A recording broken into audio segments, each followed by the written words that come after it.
Merci Véronique.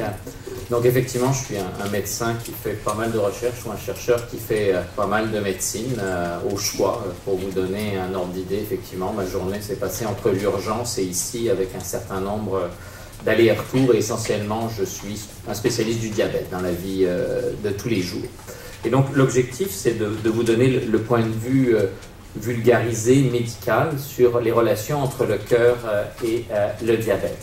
Alors, le diabète, c'est un des nombreux facteurs qui peut atteindre la santé du cœur. Et quand on parle de la santé du cœur, c'est essentiellement les vaisseaux. Ici, vous ne voyez pas le muscle cardiaque, mais ça, c'est la petite valve par laquelle le sang sort, puis vous avez toute la vascularisation autour du cœur. Et il y a tout un tas de facteurs qui sont connus pour être mauvais pour la santé du cœur. Par exemple, si on fume, on a plus de malchance d'obstruer les vaisseaux de son cœur. Si on ne fait pas d'exercice, on a plus de malchance d'obstruer les vaisseaux de son cœur. Si on a les mauvais gènes, ben on a aussi de la malchance pour ça. Mais peut-être que tout à l'heure, Sonia, la nutritionniste, va vous expliquer qu'une recherche extrêmement récente a montré que si on a les mauvais gènes, mais qu'on s'alimente bien, ben on est capable d'alimenter l'effet d'inhiber, de complètement enlever l'effet de nos mauvais gènes. Publié il y a seulement 15 minutes, pour vous donner un ordre d'idée, Dr Moroy et moi, on a un petit peu de mal à suivre, comme tous les chercheurs, ce qui se passe. Il y a à peu près 1000 articles scientifiques qui sont publiés chaque semaine. On a même des outils informatiques maintenant qui nous permettent de savoir un peu ce qui est directement sur notre lien. Mais une étude vient d'être publiée montrant que faire 150 minutes d'activité physique par semaine, ça réduisait de 10% le risque de maladie cardiaque, mais que si on montait progressivement à plus intense et plus, jusqu'à 300 minutes par semaine, plus actif que quelque chose de modéré, et ben on arrivait en fait à 30% de réduction de la mortalité cardiaque. Ce n'est pas spécifiquement chez les diabétiques, mais ça montre jusqu'à quel point promener le chien qui promène le maître peut-être, là si on va jusqu'à... C'est quelque chose d'important. Et le diabète est un de ces facteurs qui peut être nocif pour la santé du cœur. Ce n'est pas le seul, donc comme vous voyez, et là où les choses sont beaucoup plus complexes, c'est qu'en fait, toutes ces choses-là interagissent un peu ensemble.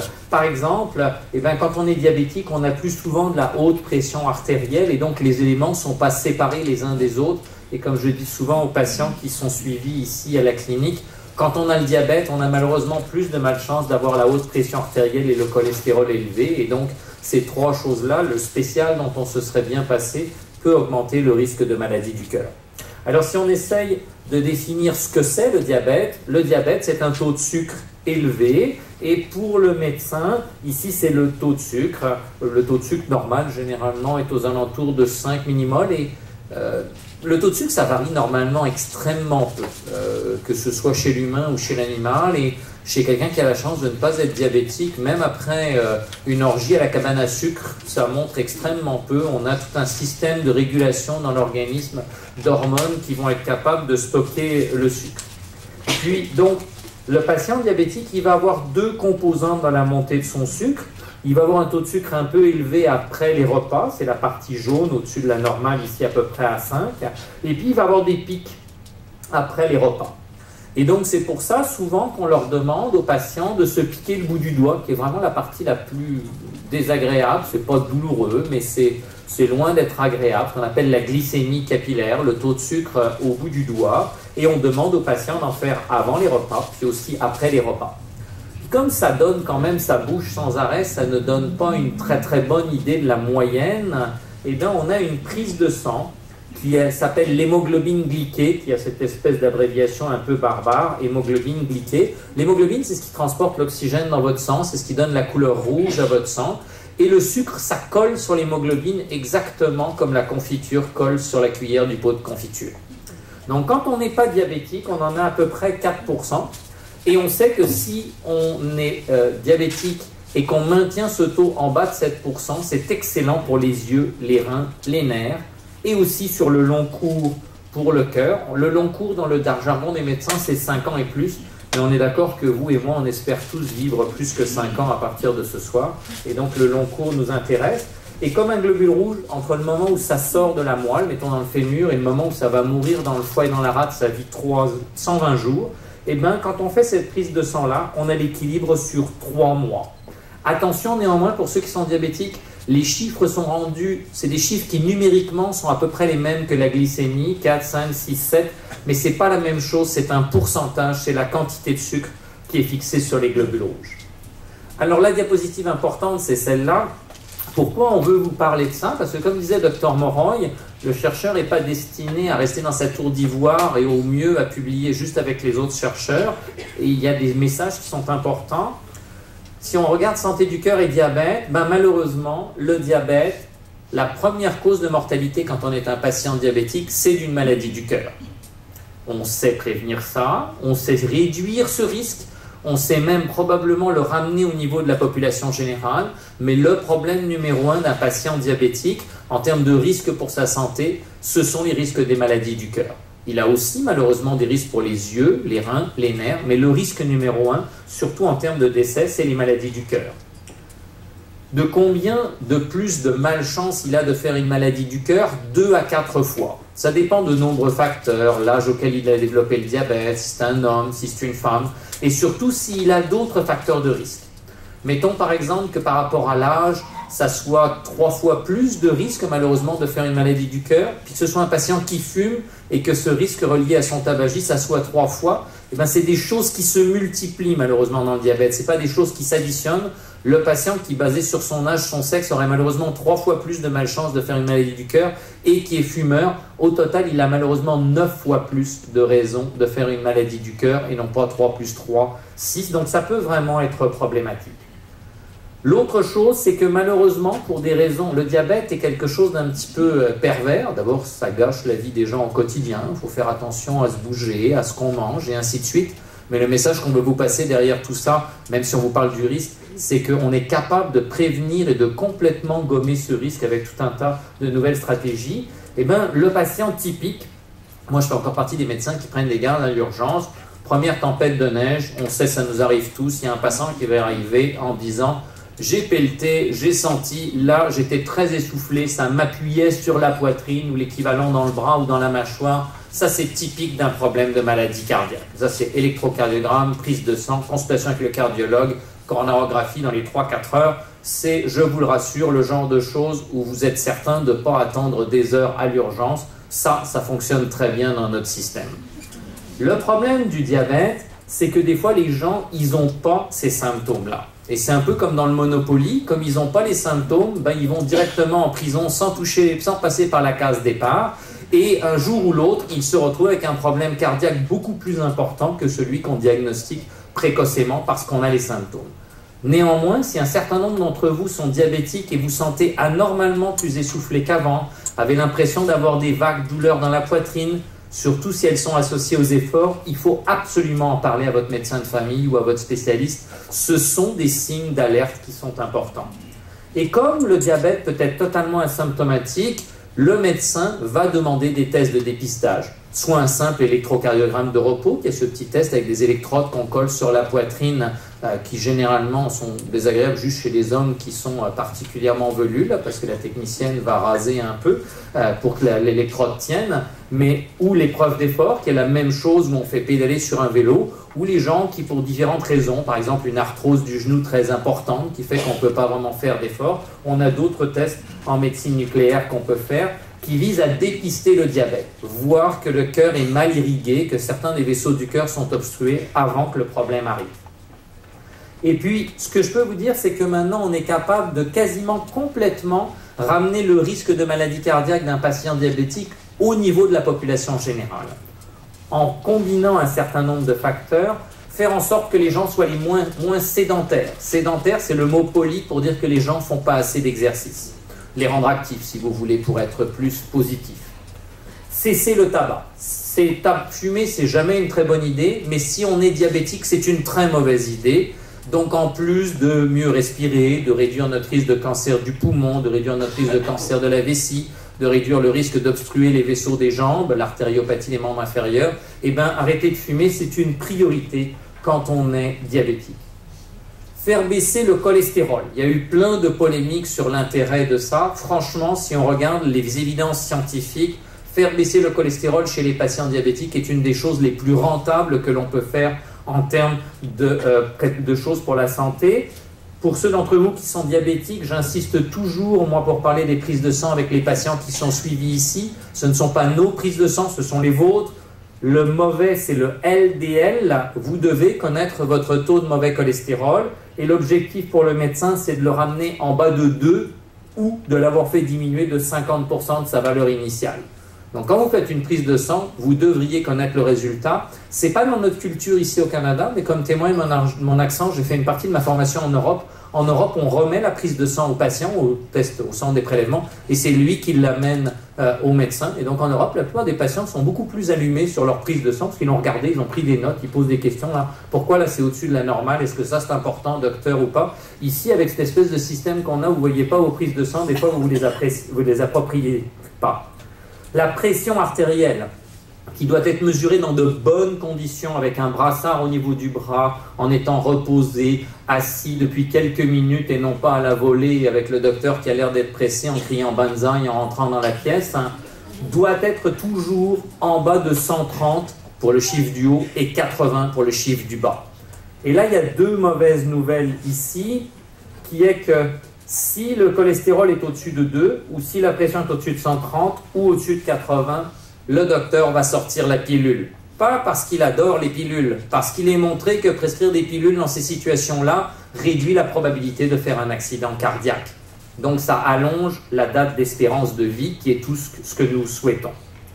Enfin, on veut diminuer le taux de sucre, qu'on appelle la glycémie, avec ce fameux chiffre que l'on fait tous les 3 mois qui ne nécessite pas d'être à jeun.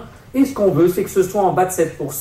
Pourquoi? Parce que c'est là qu'on a vu que le rapport entre le bénéfice et les risques du traitement était le mieux pour les yeux, les reins, les nerfs, à un horizon de 3 à 5 ans, et le cœur à un horizon plus important que 10 ans. Ça veut dire, pour ceux qui se piquent le bout du doigt, avoir un taux de sucre entre 4 et 7 avant les repas, et après les repas, en bas de 8 ou en bas de 10, dépendant de tout un tas de facteurs qui sont normalement sous le contrôle du médecin.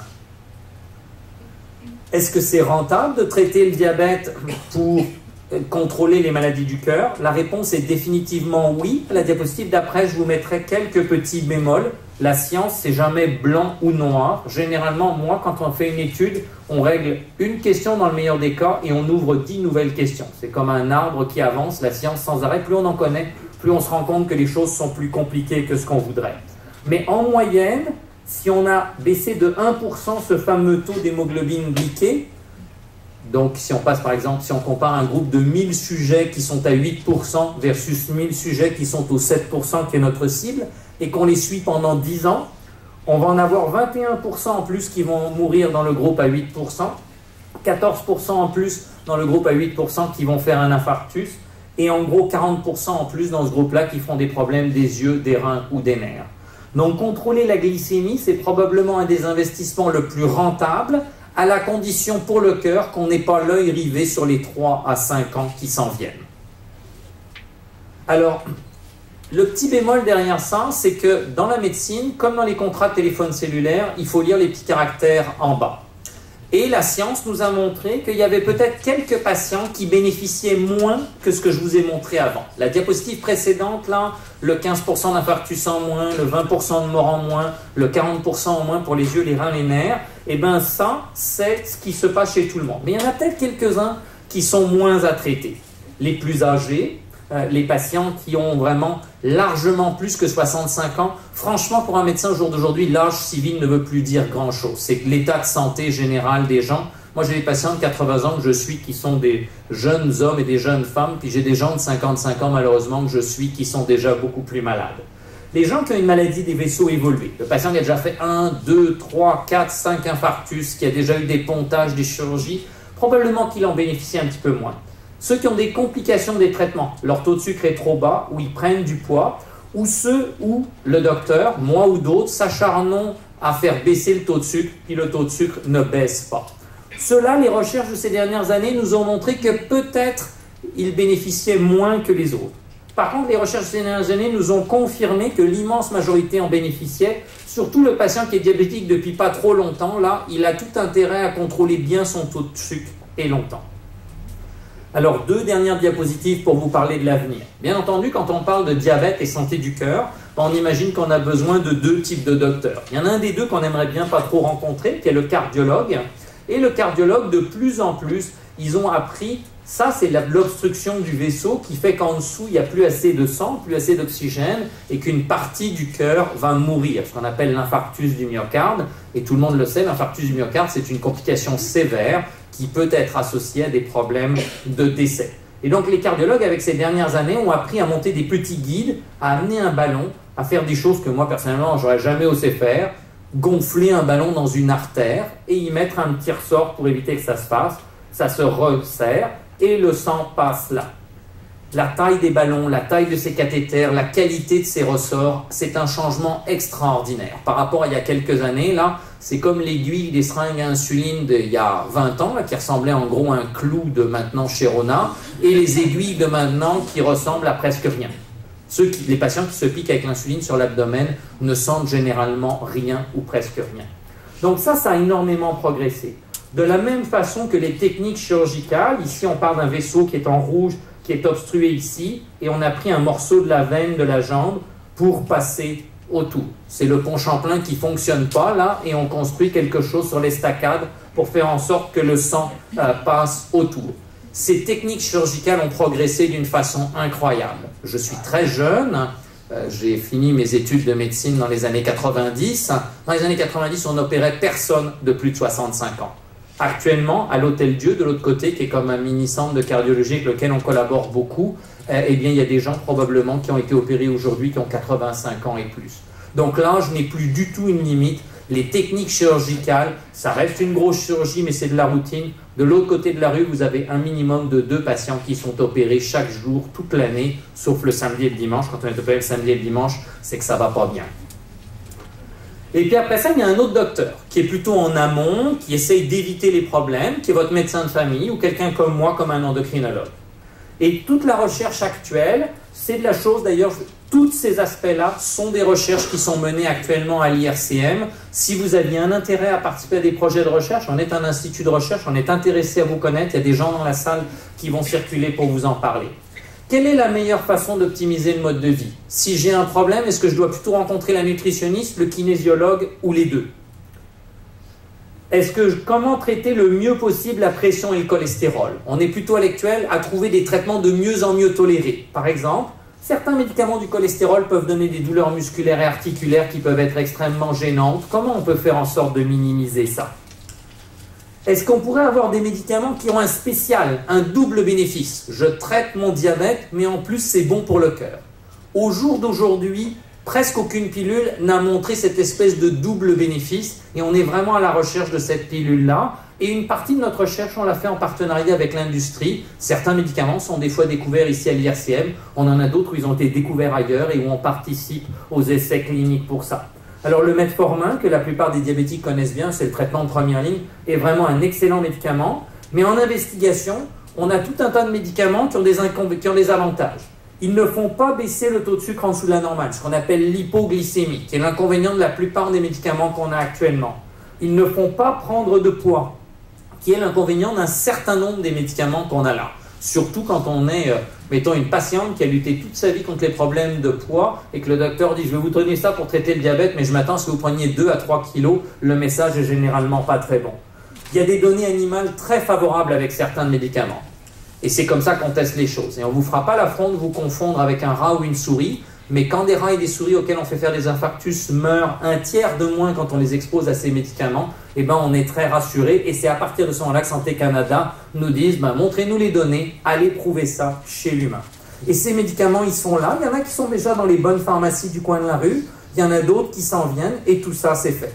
Et donc, en fait, à l'IRCM, pourquoi on voulait vous parler de ça? Parce qu'on participe à tout ça, que ce soit du mode de vie. À la fin, vous entendrez une patiente qui a participé à une de nos études dire ce que ça peut représenter comme inconvénient pour elle et comme avantage aussi pour elle.